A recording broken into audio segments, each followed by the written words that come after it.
Assalamualaikum warahmatullahi wabarakatuh. Perkenalkan, nama saya Abdurrahim. Saya mahasiswa Universitas Islam Negeri Sultan Toha Saifuddin Jambi, Fakultas Usuluddin dan Studi Agama, Program Studi Ilmu Al-Quran dan Tafsir. Oke, baik, di sini saya akan buat video tentang tafsir surah Al-Baqarah ayat 1 sampai ayat 5. Dalam hal ini guna memenuhi tugas mata kuliah Qiraat Kutu Tafsir dengan Ibu Zajida Putri. أعوذ بالله من الشيطان الرجيم بسم الله الرحمن الرحيم ألف لام ميم ذلك الكتاب لا ريب فيه هدى للمتقين الذين يؤمنون بالغيب ويقيمون الصلاة ومما رزقناهم ينفقون والذين يؤمنون بما أنزل إليك وما أنزل من قبلك وبالآخرة هم يوقنون أولئك على هدى من ربهم وأولئك هم المفلحون. Aku berlindung kepada Allah dari godaan syaitan yang terkutuk dengan menyebut nama Allah yang Maha Pengasih lagi Maha Penyayang. Alif Lam Mim. Kitab Al-Quran yang tidak ada keraguan di dalamnya merupakan petunjuk bagi orang-orang yang bertakwa, yaitu orang-orang yang beriman dengan adanya hal yang gaib dan mendirikan sholat dan menginfakkan harta yang telah diberikan kepada mereka. Dan mereka yang beriman kepada Al-Quran yang telah diturunkan kepadamu dan yang diturunkan kepada sebelum engkau, dan mereka yakin pada adanya hari akhirat. Mereka lah orang-orang yang mendapat petunjuk dari Tuhan mereka, dan mereka lah orang-orang yang beruntung. Baik, saya akan menjelaskan tentang tafsir surah Al-Baqarah ayat 1 sampai 5. Ayat pertama yang berbunyi Alif Lam Mim.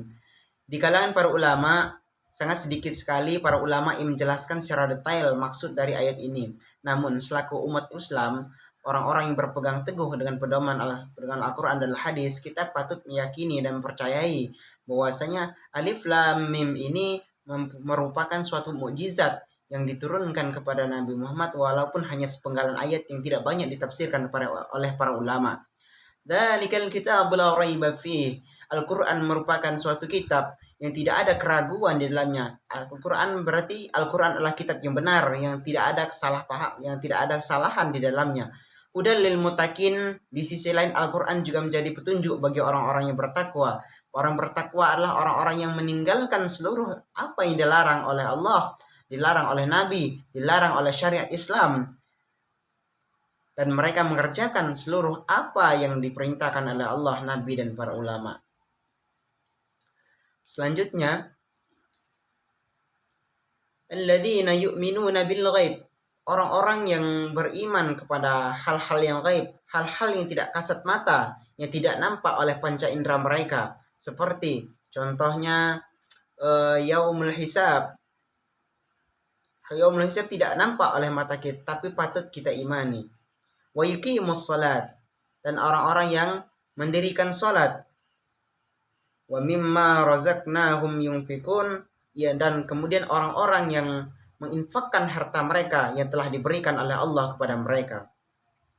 Wallazina yu'minuna bima unzila ilaika, dan orang-orang yang mengimani, mempercayai yu'minuna bima unzila ilaika, dengan apa yang diturunkan kepada Nabi Muhammad, yakni Al-Quran, wa ma unzila min qablik, dan kitab-kitab yang diturunkan kepada Nabi sebelum Nabi Muhammad, contohnya seperti Taurat, Zabur, Injil, dan sebagainya. Wa bil akhirati hum yuqinun, dan pada hari akhir mereka mempercayainya. Ulaika an hudam min rabbihim wa ulaika humul muflihun. Dari hal-hal yang disebut dari atas, ulaika mereka inilah ala hudam mir rabbihim, orang-orang yang mendapat petunjuk daripada Tuhan mereka, ulaika humul muflihun, dan orang-orang yang di atas tadi yang disebutkan tadi ialah orang-orang yang beruntung. Al-faizuna bil jannah an-najuna minan nar, orang-orang yang mendapatkan surga dan terbebas dari siksa neraka. Mungkin itu saja dari saya. Jikalau ada salahnya, itu datang dari pribadi yang berbicara. Jikalau ada kebenarannya, itu datang adanya dari Allah Subhanahu wa taala. Saya akhiri dengan kata mulia, hadanallahu wa iyyakum ajmain, wallahu muwaffiq ila aqwamit thoriq. Wassalamualaikum warahmatullahi wabarakatuh.